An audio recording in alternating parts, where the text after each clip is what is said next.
പലയിടത്തായിട്ട് നിസ്സഹായമായി കുടുങ്ങിപ്പോയ എല്ലാവരെയും കണ്ടെത്തി സുരക്ഷിത സ്ഥാനങ്ങളിലേക്ക് എത്തിക്കാനുള്ള പ്രവർത്തനങ്ങളാണ് ആദ്യഘട്ടത്തിൽ നടന്നത്. എന്നാൽ പ്രതീക്ഷ കൈവിടാതെ പരമാവധി ജീവനുകൾ രക്ഷിക്കുക എന്ന ലക്ഷ്യത്തോടെ തന്നെയാണ് എല്ലാ ഘട്ടത്തിലും ആ ടീം പ്രവർത്തിച്ചുകൊണ്ടിരുന്നത്. ജീവൻ്റെ ഒരു തുടിപ്പെങ്കിലും ഉണ്ടെങ്കിൽ അത് കണ്ടെത്തി രക്ഷപ്പെടുത്താനാണ് സ്വജീവൻ പോലും പണയപ്പെടുത്തി ഈ രക്ഷാപ്രവർത്തകർ ശ്രമിച്ചത്. നിലമ്പൂർ മേഖലയിൽ ചാലിയാറിൽ നിന്ന് കണ്ടെടുക്കുന്ന മൃതദേഹങ്ങളും ശരീരഭാഗങ്ങളും തിരിച്ചറിയാൻ വലിയ പ്രയാസം നേരിടുകയാണ്. ഇതുവരെ ആകെ കണ്ടെടുത്തത് 215 മൃതദേഹങ്ങളാണ്. 87 സ്ത്രീകൾ, 98 പുരുഷന്മാർ, 30 കുട്ടികൾ. ഇതിൽ 148 മൃതശരീരങ്ങൾ കൈമാറിയിട്ടുണ്ട്. ഇനിയും കണ്ടെത്താൻ 206 പേരുണ്ട്. 81 പേർ പരിക്കേറ്റ് ആശുപത്രികളിൽ തുടരുകയാണ്. 34 സ്ത്രീ, 6 പുരുഷന്മാർ, 11 കുട്ടികൾ. 206 പേരെ ഡിസ്ചാർജ് ചെയ്ത് കഴിഞ്ഞിട്ടുണ്ട്. അവരെ ക്യാമ്പുകളിലേക്ക് മാറ്റിയിട്ടുണ്ട്. നിലവിൽ വയനാട്ടിൽ 93 ദുരിതാശ്വാസ ക്യാമ്പുകളിലായി 10,042 പേർ താമസിക്കുന്നു. ചൂരൽമലയിൽ 10 ക്യാമ്പുകളിലായി 1,707 പേർ താമസിക്കുന്നു. ദുരന്ത മേഖലയിലും ചാലിയാറിലും തെരച്ചിൽ തുടരുന്നുണ്ട്. ഇന്നലെ മാത്രം 40 ടീമുകൾ 6 സെക്ടറുകളായി തിരിഞ്ഞ് രാവിലെ 7 മണി മുതൽ തെരച്ചിൽ ഉൾപ്പെടെയുള്ള രക്ഷാപ്രവർത്തനം ആരംഭിച്ചു.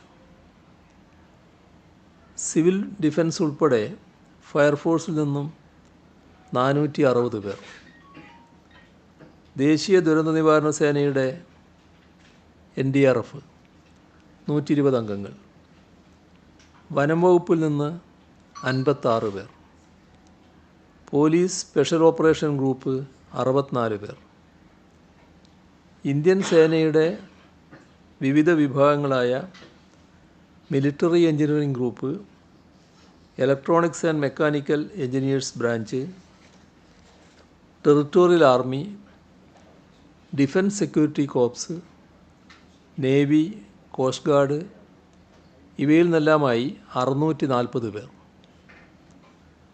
തമിഴ്നാട് ഫയർഫോഴ്സിൽ നിന്നും 44 പേർ. കേരള പോലീസിൻ്റെ ഇന്ത്യൻ റിസർവ് ബറ്റാലിയനിൽ നിന്നും 15 പേർ. ഇങ്ങനെ ആകെ 1419 പേരാണ് രക്ഷാപ്രവർത്തനത്തിൻ്റെ ഭാഗമായി അവിടെ തുടരുന്നത്. കേരള പോലീസിൻ്റെ K9 സ്ക്വാഡിൽപ്പെട്ട 3 നായകളും കരസേനയുടെ K9 സ്ക്വാഡിൽപ്പെട്ട 3 നായകളും ഈ ദൗത്യത്തിലുണ്ട്. തമിഴ്നാട് മെഡിക്കൽ ടീമിൽ നിന്നുള്ള 7 പേരും സന്നദ്ധരായി രക്ഷാദൗത്യത്തിൽ ഉണ്ട്. അട്ടമല, മുണ്ടക്കൈ, പുഞ്ചിരിമട്ടം, വെള്ളാർമല വില്ലേജ് റോഡ്,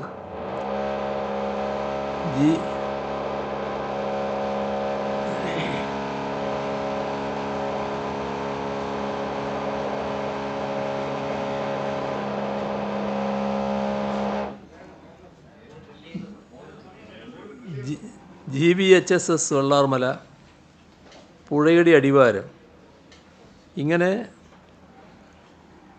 സോണുകളിൽ നടത്തിയ തെരച്ചിൽ ഇന്നലെ 11 മൃതദേഹങ്ങൾ കണ്ടെത്താനായി. തകർന്ന കെട്ടിടാവശിഷ്ടങ്ങൾക്കടിയിൽ ജീവൻ്റെ അംശങ്ങളുണ്ടെങ്കിൽ കണ്ടെത്താൻ സഹായിക്കുന്ന അത്യാധുനിക ഉപകരണമായ ഹ്യൂമൻ റെസ്ക്യൂ റഡാർ രക്ഷാദൗത്യത്തിൻ്റെ ഭാഗമായിരുന്നു. 16 അടി താഴ്ച വരെയുള്ള ജീവൻ്റെ അനക്കം കണ്ടെത്താൻ ഈ ഉപകരണത്തിന് കഴിയും. കൂടാതെ മണ്ണിൽ പുതഞ്ഞ മൃതദേഹങ്ങൾ കണ്ടെത്താനായി ഡൽഹിയിൽ നിന്നും ഡ്രോൺ ബേസ്ഡ് റഡാർ ഉടനെ എത്തും. പോലീസും നീന്തൽ വിദഗ്ധരായ നാട്ടുകാരും ചേർന്ന് ചാലിയാർ കേന്ദ്രീകരിച്ചും തെരച്ചിൽ തുടരും. കേരള ജനതയൊന്നാകെ വയനാടിനെ കൈപിടിച്ചുയർത്താനായി ഒരുമിച്ച് നിൽക്കുകയാണ്. രക്ഷാപ്രവർത്തനത്തിന് നേതൃത്വം നൽകുന്ന സൈന്യവും ഫയർഫോഴ്സും പോലീസും ഉൾപ്പെടെയുള്ള രക്ഷാസേനാംഗങ്ങൾ, ആരോഗ്യ പ്രവർത്തകർ, KSEB, വനം, റവന്യൂ ഉൾപ്പെടെയുള്ള സർക്കാർ വകുപ്പുകൾ, എല്ലാ പിന്തുണയും നൽകുന്ന തദ്ദേശവാസികൾ, തങ്ങളാൽ കഴിയുന്ന ഏത് സഹായത്തിനും സജ്ജരായ എണ്ണമറ്റ സഹോദരങ്ങൾ എല്ലാവരും ചേർന്ന് സഹായഹസ്തം നീട്ടുന്നു. മനുഷ്യരാണ് നാം ഏവരും എന്ന സാഹോദര്യത്തിൻ്റെയും മാനവികതയുടെയും പതറാത്ത ബോധ്യമാണ് ഇന്ന് കേരളത്തിൽ മുഴങ്ങുന്നത്. അട്ടമലയിലെ ഉൾവനത്തിൽ നിന്ന് വനംവകുപ്പ് ഉദ്യോഗസ്ഥർ ഗോത്രവിഭാഗത്തിലെ 4 കുട്ടികളും രക്ഷിതാക്കളും ഉൾപ്പെടെ 6 അംഗ കുടുംബത്തെ കഴിഞ്ഞ ദിവസം സാഹസികമായാണ് രക്ഷപ്പെടുത്തിയത്. പാലം നിർമ്മാണം പൂർത്തിയായതിനു ശേഷം കൂടുതൽ യന്ത്രങ്ങൾ ഉപയോഗിച്ചുള്ള പരിശോധനയും നടന്നു വരികയാണ്. വയനാട്ടിലെ ചൂരൽമലയിൽ പ്രകൃതി ദുരന്തത്തിനിരയായവരെ തിരയുന്നതിനും അതിന് നേതൃത്വം നൽകുന്നതിനുമായി കേരള പോലീസിലെ 866 ഉദ്യോഗസ്ഥരെ നിയോഗിച്ചിട്ടുണ്ട്. വയനാട്ടിലെയും സമീപ ജില്ലകളിലെയും പോലീസ് സ്റ്റേഷനുകളിൽ നിന്നുള്ള 390 പോലീസ് ഉദ്യോഗസ്ഥരെ സഹായിക്കുന്നതിനായി പോലീസിൻ്റെ മറ്റ് യൂണിറ്റുകളിൽ നിന്ന് നിരവധി പേരെ നിയോഗിച്ചിട്ടുണ്ട്. കേരള ആംഡ് പോലീസ് 4-ാം ബറ്റാലിയനിൽ നിന്ന് 150 പേര്, മലബാർ സ്പെഷ്യൽ പോലീസിൽ നിന്ന് 125 പേര്, ഇന്ത്യ റിസർവ് ബറ്റാലിയനിൽ നിന്ന് 50 പേര്. തെരച്ചിൽ സംഘങ്ങളിൽ ഇപ്പോൾ ഇവരെല്ലാമുണ്ട്. സ്പെഷ്യൽ ഓപ്പറേഷൻ ഗ്രൂപ്പിലെ 140 പേരും DIGയുടെ ക്വിക്ക് റിയാക്ഷൻ ടീമിലെ 17 പേരും തെരച്ചിലിന് സഹായിക്കുന്നുണ്ട്. മലകളിലും മറ്റും കയറി ദുഷ്കരമായ സാഹചര്യത്തിൽ രക്ഷാപ്രവർത്തനം നടത്തുന്നതിന് പരിശീലനം നേടിയ KAP 5-ാം ബറ്റാലിയനിൽ നിന്നുള്ള ഹൈ ആൾട്ടിറ്റ്യൂഡ് ട്രെയിനിങ് സെൻറ്ററിലെ 14 അംഗ സംഘവും തെരച്ചിൽ പ്രവർത്തനങ്ങളിൽ പങ്കെടുക്കുന്നുണ്ട്. ഫയർ ആൻഡ് റെസ്ക്യൂ വിഭാഗത്തിൻ്റെ സേവനമാണ് പ്രത്യേകം എടുത്തു പറയത്തക്കത്. സ്പെഷ്യൽ ടാസ്ക് ഫോഴ്സ് അംഗങ്ങളും സ്ക്യൂബ ടീമും ഉൾപ്പെടെ ഓഫീസർമാരടക്കം 300 ജീവനക്കാരും 222 സിവിൽ ഡിഫൻസ് വളണ്ടിയർമാരും ദുരന്തഭൂമിയിൽ രക്ഷാപ്രവർത്തനത്തിൽ പങ്കെടുക്കുന്നുണ്ട്. ഫയർഫോഴ്സ് നിർമ്മിച്ച സിപ്പ് ലൈൻ പാലത്തിലൂടെയാണ് ആദ്യഘട്ടത്തിൽ രക്ഷാപ്രവർത്തനം നടത്താൻ കഴിഞ്ഞത്. രക്ഷാപ്രവർത്തനങ്ങളിൽ ഊരാളുങ്കൽ ലേബർ കോൺട്രാക്ട് കോഓപ്പറേറ്റീവ് സൊസൈറ്റിയും അഭിനന്ദനാർഹമായ പങ്കാളിത്തം വഹിക്കുന്നുണ്ട്. ഹെലിപാഡ് നിർമ്മിച്ചും ബേലി പാലത്തിൻ്റെ നിർമ്മാണത്തിൽ സഹകരിച്ചും സൈന്യവും പോലീസും ഉൾപ്പെടെയുള്ള രക്ഷാസേനയ്ക്ക് ആവശ്യമായ ഭക്ഷണമൊരുക്കിയും രക്ഷാപ്രവർത്തനത്തിൽ സജീവമായി പങ്കെടുത്തും മാതൃകാപരമായ സേവനമാണ് ഊരാളുങ്കൽ സൊസൈറ്റി അവിടെ നടത്തിയത്. തിരിച്ചറിയാൻ സാധിക്കാത്ത 67 മൃതദേഹങ്ങളാണ് കണ്ടെത്തിയിട്ടുള്ളത്. ഇവ സംസ്കരിക്കേണ്ട ഉത്തരവാദിത്വം പഞ്ചായത്തുകൾക്കാണ്. അത് നിർവഹിച്ചു തുടങ്ങിയിട്ടുണ്ട്.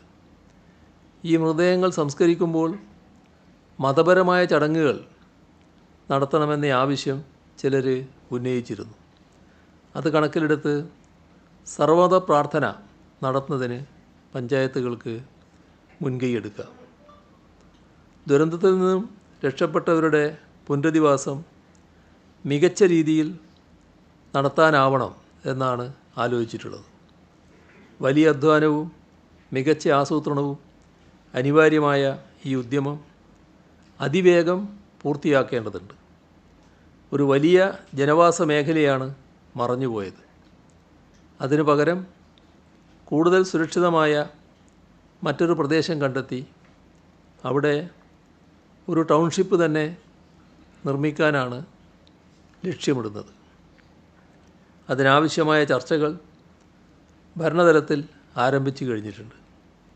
ഏറ്റവും മാതൃകാപരമായ രീതിയിൽ ഈ പുനരധിവാസ പദ്ധതി അതിവേഗം പൂർത്തിയാക്കാൻ ലഭ്യമായ എല്ലാ സൗകര്യങ്ങളും ഉപയോഗിച്ച് പ്രവർത്തിക്കും. വെള്ളാർമല സ്കൂളിൻ്റെ അവസ്ഥ നാം എല്ലാം കണ്ടതാണ്.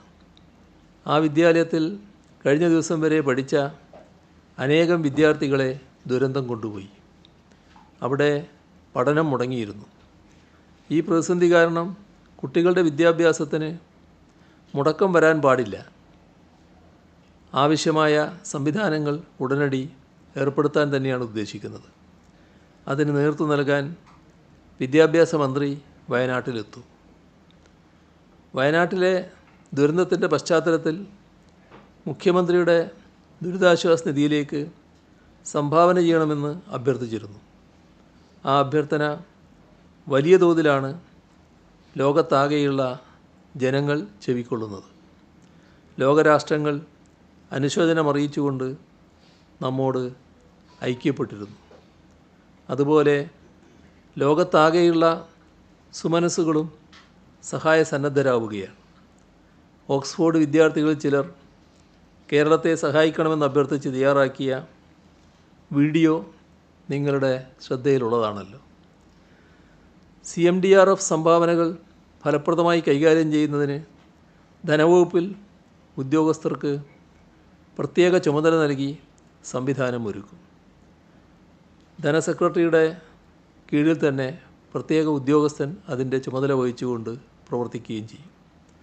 സംഭാവന ചെയ്യുന്നതിനായി donation.cmdrf.kerala.gov എന്ന പോർട്ടലിൽ ദുരിതാശ്വാസ നിധിയിലുള്ള വിവിധ ബാങ്കുകളുടെ എല്ലാ അക്കൗണ്ട് നമ്പറുകളും നൽകിയിട്ടുണ്ട്. പോർട്ടലിൽ നൽകിയിരിക്കുന്ന നേരിട്ടുള്ള പേയ്മെൻറ്റ് സംവിധാനം വഴി വിവരങ്ങൾ നൽകി online banking, debit card, credit card, UPI എന്നിവ വഴിയോ അക്കൗണ്ട് നമ്പർ വഴിയോ നേരിട്ടോ സംഭാവന നൽകാം. ഇതിലൂടെ നൽകുന്ന സംഭാവനയ്ക്ക് ഉടൻ തന്നെ റെസീറ്റ് ഡൗൺലോഡ് ചെയ്യാൻ സാധിക്കും. UPI വഴിയുള്ള ഇടപാടുകൾക്ക് 48 മണിക്കൂറിന് ശേഷമാണ് റെസീറ്റ് ലഭിക്കുക. ദുരിതാശ്വാസ നിധിയുടെ പോർട്ടലിലും സോഷ്യൽ മീഡിയ വഴിയും വിവിധ അക്കൗണ്ടുകളുടെ UPI QR കോഡ് നൽകിയിരുന്നു. ഇത് ദുരുപയോഗപ്പെടാനുള്ള സാധ്യത ശ്രദ്ധയിൽപ്പെട്ടു. അതിനെ തുടർന്ന് QR കോഡ് സംവിധാനം പിൻവലിക്കാൻ തീരുമാനിച്ചിട്ടുണ്ട്. പകരം പോർട്ടലിൽ നൽകിയിട്ടുള്ള UPI ID വഴി ഗൂഗിൾ പേയിലൂടെ സംഭാവന നൽകാനാകും. CMDRFിലേക്കുള്ള പണമല്ലാതെ വിവിധ ഓഫറുകൾ പല മേഖലകളിൽ നിന്നും വരുന്നുണ്ട്. വീട് നിർമ്മിക്കാമെന്നും സ്ഥലം നൽകാമെന്നും മറ്റുമുള്ള ഈ ഓഫറുകൾ ലോകം എത്രമാത്രം സ്നേഹാനുകമ്പകളോടെയാണ് നമ്മുടെ സഹോദരങ്ങളുടെ ദുരന്തത്തെ കാണുന്നത് എന്നതിൻ്റെ ഉത്തമമായ ദൃഷ്ടാന്തമാണ്. ഇത്തരം സഹായ വാഗ്ദാനങ്ങളിൽ ചിലത് നേരത്തെ തന്നെ വാർത്താക്കുറിപ്പായും മറ്റും നൽകിയിരുന്നതാണ്. മറ്റു ചിലത് ഇന്ന് ഇവിടെ പറയുന്നുമുണ്ട്. ഇത് കോർഡിനേറ്റ് ചെയ്യാൻ മുൻ വയനാട് കലക്ടർ കൂടിയായ joint land revenue commissioner Geetha IASന് കീഴിൽ ഹെൽപ്പ് ഫോർ വയനാട് സെൽ രൂപീകരിക്കും. ഇത്തരത്തിലുള്ള എല്ലാ സഹായങ്ങളും അവരെ മുഖേന ബന്ധപ്പെട്ടാണ് ക്രമീകരിക്കപ്പെടുക. ദുരന്തത്തിൽപ്പെട്ടവരുടെ പുനരധിവാസത്തിനായി ഇത്തരം സഹായങ്ങൾ നൽകാൻ തയ്യാറുള്ള ദാതാക്കളുമായി ആശയവിനിമയം നടത്തുന്നതിന് മാത്രമായി ഒരു ഇമെയിൽ ID സൃഷ്ടിച്ചിട്ടുണ്ട്. letushelpwayanad@gmail.com. ഇതാണ് ആ ഹെൽപ്പ് ലൈൻ, ഈ ഇമെയിൽ ID. ഇതുമായി ബന്ധപ്പെട്ട കോളുകൾ സ്വീകരിക്കുന്നതിനും മറുപടി നൽകുന്നതിനുമായി ഒരു കോൾ സെൻ്ററും സ്ഥാപിക്കും. ഈ ആവശ്യത്തിനായി 3 ഫോൺ നമ്പറുകൾ നിശ്ചയിച്ചിട്ടുണ്ട്. അത് 9188940013, രണ്ടാമത്തത് 9188940014, മൂന്നാമത്തേത് 9188940015. ലാൻഡ് റവന്യൂ കമ്മീഷണറേറ്റിലെ മുതിർന്ന ഉദ്യോഗസ്ഥർ കോൾ സെൻ്റർ കൈകാര്യം ചെയ്യും. മറ്റൊരു പ്രധാന കാര്യം സൂചിപ്പിക്കാനുള്ളത് മുന്നറിയിപ്പ് സംവിധാനങ്ങളെക്കുറിച്ചാണ്. പ്രളയം, ഉരുൾപൊട്ടൽ, കടൽക്ഷോഭം, ചുഴലിക്കാറ്റുകൾ തുടങ്ങിയ വിവിധ തരത്തിലുള്ള പ്രകൃതി ദുരന്തങ്ങളുടെ ആവർത്തനമാണ് സമീപകാലത്ത് ഉണ്ടാകുന്നത്. ഈ വിപത്തുകളെല്ലാം സംഭവിക്കുന്നതിന് പ്രാഥമികമായ കാരണം കാലാവസ്ഥാ വ്യതിയാനമാണ്. ദുരന്തങ്ങളിൽ ഭൂരിഭാഗവും അതിതീവ്ര മഴയുമായി ബന്ധപ്പെട്ടതുമാണ്. അതിതീവ്ര മഴ പലപ്പോഴും മുൻകൂട്ടി പ്രവചിക്കപ്പെടുന്നില്ല. പൊതുവായ ആഗോള ഡാറ്റാബേസും മാനദണ്ഡങ്ങളും ഉപയോഗിച്ച് ശരാശരി മഴയാണ് പ്രവചിക്കുന്നത്. എന്നാൽ പൊടുന്നനെ അതിതീവ്രമായ മഴ പെയ്യുന്നു. കേന്ദ്ര കാലാവസ്ഥാ വകുപ്പ്, കേന്ദ്ര ജല commission, geological survey of India എന്നിങ്ങനെയുള്ള കേന്ദ്ര സ്ഥാപനങ്ങളാണ് മുന്നറിയിപ്പുകൾ നൽകുന്നത്. ഈ മുന്നറിയിപ്പ് രീതിയിൽ കാലഘട്ടത്തിനനുസൃതമായ മാറ്റങ്ങൾ വരുത്തുവാൻ എല്ലാവരും തയ്യാറാകേണ്ടതുണ്ട്. കാലാവസ്ഥാ വ്യതിയാനം മൂലമുണ്ടാകുന്ന ദുരന്താഘാതങ്ങൾ ലഘൂകരിക്കാനും കൈകാര്യം ചെയ്യാനും സംസ്ഥാന സർക്കാർ പ്രതിജ്ഞാബദ്ധമാണ്. കോട്ടയത്ത് കാലാവസ്ഥാ വ്യതിയാന പഠന കേന്ദ്രം, institute four climate change studies, ഈ സ്ഥാപനം ആരംഭിച്ചത് ഈ മേഖലകളിൽ ഗവേഷണം നടത്തി സർക്കാരിന് നയപരമായ ഉപദേശങ്ങൾ നൽകുക എന്ന ലക്ഷ്യത്തോടെയാണ്. വയനാട്ടിലെ ദുരന്തത്തിൻ്റെ പശ്ചാത്തലത്തിൽ ദുരന്തത്തിൻ്റെ മൂലകാരണത്തെക്കുറിച്ച് വിശദമായ അന്വേഷണവും അത്തരം പ്രകൃതി ദുരന്തങ്ങളുടെ ആഘാതം ലഘൂകരിക്കുന്നതിനുള്ള നയപരമായ ഉപദേശങ്ങളും സമഗ്രമായി തന്നെ വേണ്ടതുണ്ട്. തീവ്രമഴയുടെ പ്രവചനം മെച്ചപ്പെടുത്തുന്നതിനായി കേരളത്തിന് അനുസൃതമായോ മോഡൽ പാരാമീറ്റേഴ്സ് വികസിപ്പിക്കുന്നതിന് പഠനങ്ങൾ നടത്താൻ കാലാവസ്ഥാ വ്യതിയാന പഠന കേന്ദ്രത്തോട് ആവശ്യപ്പെടും. അപ്പോൾ നമ്മുടെ നാടിൻ്റെ ഇന്നത്തെ സാഹചര്യത്തിൽ ഈ നാടിന് ഉപകരിക്കപ്പെടുന്ന തരത്തിലുള്ള മോഡൽ പാരാമീറ്റേഴ്സ് ഇവർ വികസിപ്പിക്കുക എന്നുള്ളതാണ് പ്രധാനമായിട്ടും വേണ്ടത്.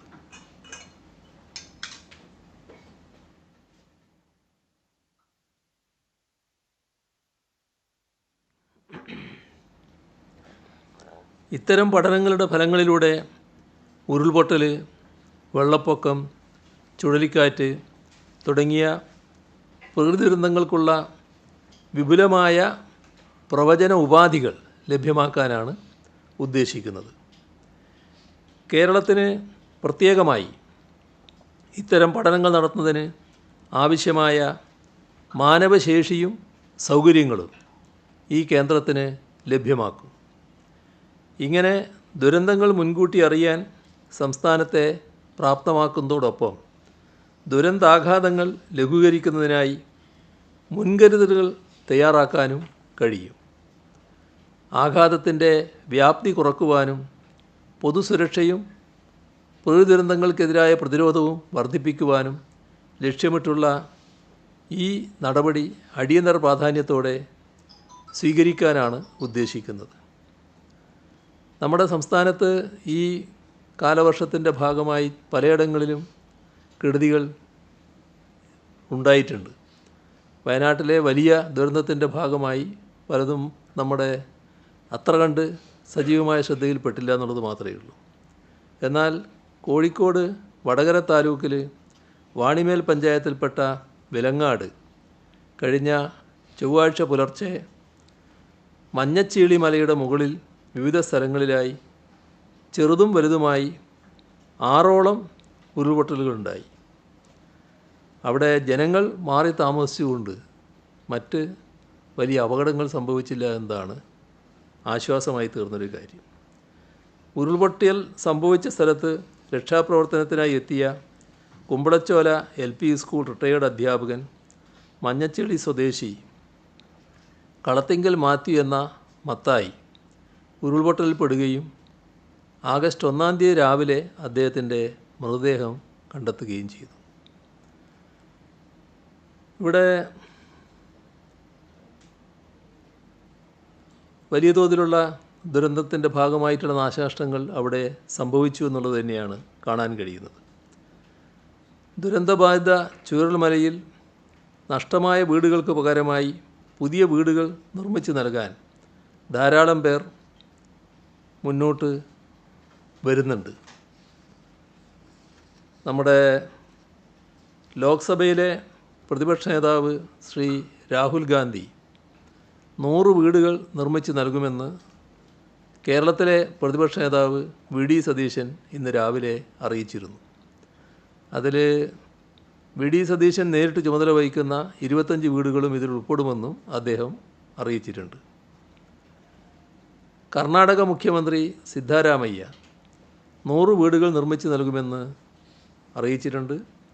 അദ്ദേഹത്തെ നേരിട്ട് വിളിച്ച് നന്ദി അറിയിച്ചിട്ടുമുണ്ട്. ആ കാര്യത്തിൽ ശോഭ റിയാലിറ്റി ഗ്രൂപ്പ് 50 വീടുകൾ നിർമ്മിച്ച് നൽകാമെന്ന് അറിയിച്ചിട്ടുണ്ട്. കോഴിക്കോട് കേന്ദ്രീകരിച്ചുള്ള വ്യവസായികളുടെ കൂട്ടായ്മയായ ബിസിനസ് ക്ലബ്ബ് 50 വീടുകൾ നിർമ്മിച്ച് നൽകാമെന്ന് വാഗ്ദാനം നൽകിയിട്ടുണ്ട്. ഇന്നലെ പറയുമ്പോൾ ഇപ്പോൾ 50 പറയുകയാണ്. അത് ചിലപ്പോൾ വർദ്ധിച്ചേക്കാം എന്നും അവർ പറഞ്ഞിട്ടുണ്ട്. ലൈബ്രറി കൗൺസിലിൻ്റെ ജീവനക്കാരുടെ 2 ദിവസത്തെ വേതനവും സംസ്ഥാന ജില്ലാ താലൂക്ക് കൗൺസിൽ ഭാരവാഹികളുടെ ഓണറേറിയവും എക്സിക്യൂട്ടീവ് കമ്മിറ്റി അംഗങ്ങളുടെ സിറ്റിംഗ് ഫീസും ലൈബ്രറിയന്മാരുടെ അലവൻസിൽ നിന്നുള്ള വിഹിതവും ഗ്രന്ഥശാലകളുടെ ഗ്രാൻറ്റിൽ നിന്നുള്ള വിഹിതവും ചേർത്ത് 1 കോടി രൂപ മുഖ്യമന്ത്രി ദുരിതാശ്വാസ നിധിയിലേക്ക് കൈമാറുമെന്നവർ അറിയിച്ചിട്ടുണ്ട്. ഉന്നത വിദ്യാഭ്യാസ വകുപ്പിന് കീഴിലുള്ള നാഷണൽ സർവീസ് സ്കീം NSS മാതൃകാപരമായ ഒരു തീരുമാനം അവരെടുത്തിരിക്കുകയാണ്. ദുരിതബാധിത കുടുംബങ്ങൾക്കായി 150 ഭവനങ്ങൾ നിർമ്മിച്ചു നൽകും, അല്ലെങ്കിൽ അതിൻ്റെ തുക സർക്കാരിന് നൽകും. അതിന് സന്നദ്ധരാണെന്ന് അറിയിച്ചിട്ടുണ്ട്. വേൾഡ് മലയാളി കൗൺസിൽ 14 വീടുകൾ നിർമ്മിച്ചു നൽകും എന്നറിയിച്ചിട്ടുണ്ട്. Fruits valley farmers producer company 10 acre ഭൂമി ഏറ്റെടുത്ത് കൃഷിയോഗ്യമാക്കി 10 മുതൽ 15 വരെ കുടുംബങ്ങൾക്ക് നൽകാമെന്നുള്ള സന്നദ്ധത അറിയിച്ചിട്ടുണ്ട്. കാന്തപുരം AP അബൂബക്കർ മുസ്ലിയാർ ദുരിതബാധിതർക്ക് വീടുകൾ വെച്ച് നൽകാൻ സന്നദ്ധ അറിയിച്ചു. രക്ഷാപ്രവർത്തനം തീരുന്ന മുറക്ക് മതിയായ ഭൂമി ലഭ്യമാകുന്നതോടെ നിർമ്മാണ പ്രവർത്തനങ്ങളിൽ ഏർപ്പെടാമെന്നാണ് അദ്ദേഹം അറിയിച്ചിട്ടുള്ളത്.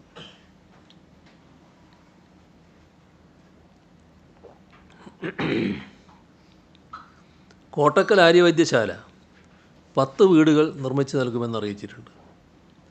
കൊച്ചിൻ ഷിപ്പ്യാർഡ് ലിമിറ്റഡ് മുഖ്യമന്ത്രിയുടെ ദുരിതാശ്വാസ നിധിയിലേക്ക് 1 കോടി രൂപ സംഭാവന നൽകി. Linde south Asia services private limited ദുരിതാശ്വാസ പ്രവർത്തനങ്ങൾക്കായി 20 ലക്ഷം രൂപ നൽകാമെന്ന് അറിയിച്ചിട്ടുണ്ട്. കോഴിക്കോട് കാപ്പാട് നിന്നുമുള്ള യൂസുഫ് പുരയിൽ തൻ്റെ 5 സെൻറ്റ് സ്ഥലം ദുരിതബാധിതർക്ക് വീട് വെച്ച് നൽകാനായി വിട്ടു നൽകാമെന്ന് അറിയിച്ചിട്ടുണ്ട്. മുഖ്യമന്ത്രിയുടെ ദുരിതാശ്വാസ നിധിയിലേക്ക് പ്രവാസ ലോകത്തു നിന്നും ചലച്ചിത്ര മേഖലയിൽ നിന്നും ഉണ്ടാകുന്ന സഹായ സന്നദ്ധ പ്രത്യേകം എടുത്തു പറയേണ്ടതാണ്. പ്രമുഖ ചലച്ചിത്ര താരങ്ങൾ നൽകിയ സഹായം ഇന്നലെ തന്നെ നിങ്ങളെല്ലാവരും റിപ്പോർട്ട് ചെയ്തിട്ടുള്ളതാണ്. അതിനു പുറമെ ചലച്ചിത്ര താരം നയൻതാര 20 ലക്ഷം രൂപ നൽകിയിട്ടുണ്ട്. സിനിമാ നടൻ അലൻസിയാർ 50,000 രൂപയും നൽകിയിട്ടുണ്ട്. ഇവിടെ കാലത്ത്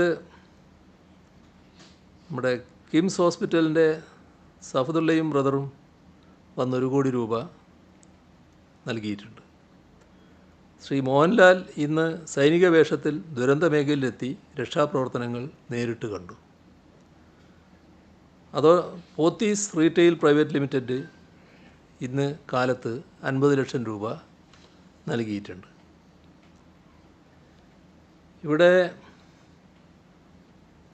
എല്ലാവരും നല്ല ആരോഗ്യകരമായ സമീപനമാണ് ഇതിന് നേരെ സ്വീകരിച്ചിട്ടുള്ളത്.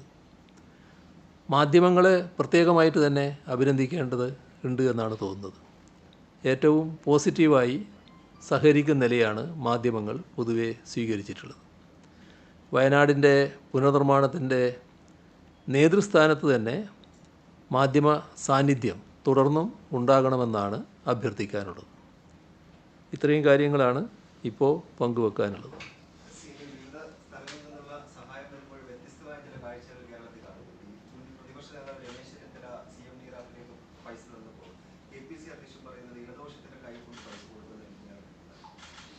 ഇടതുപക്ഷത്തിൻ്റെ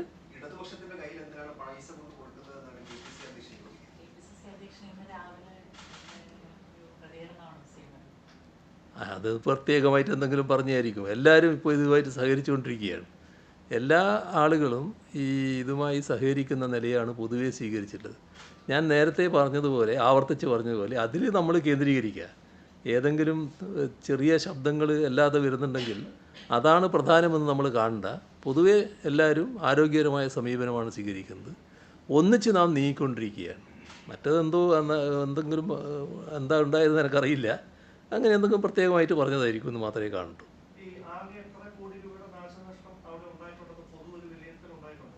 ഇല്ല, അതെടുത്തുകൊണ്ടിരിക്കുന്നല്ലേ ഉള്ളൂ.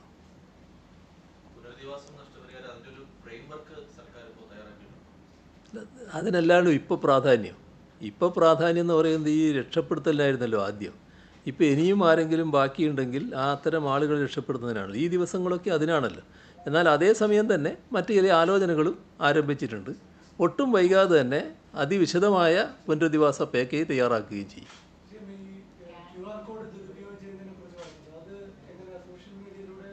അതായത് QR കോഡിൻ്റെ ഒരു പ്രത്യേകത ഇപ്പോൾ ഗവൺമെൻറ് ഓഫ്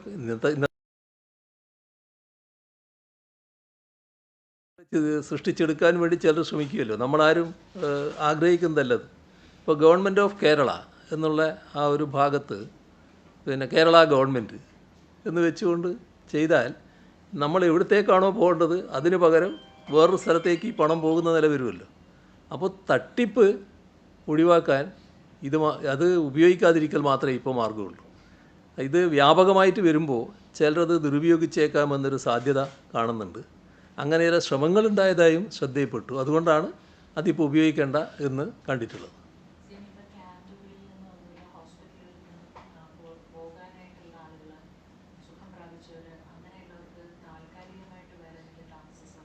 ഇപ്പം നമ്മൾ ക്യാമ്പുകൾ തന്നെയാണ്. ആ ക്യാമ്പുകൾ സ്ഥിരമായിട്ടല്ല, പക്ഷേ അതിൻ്റെ ആലോചനകളിലേക്ക് കടക്കും. ഇപ്പോൾ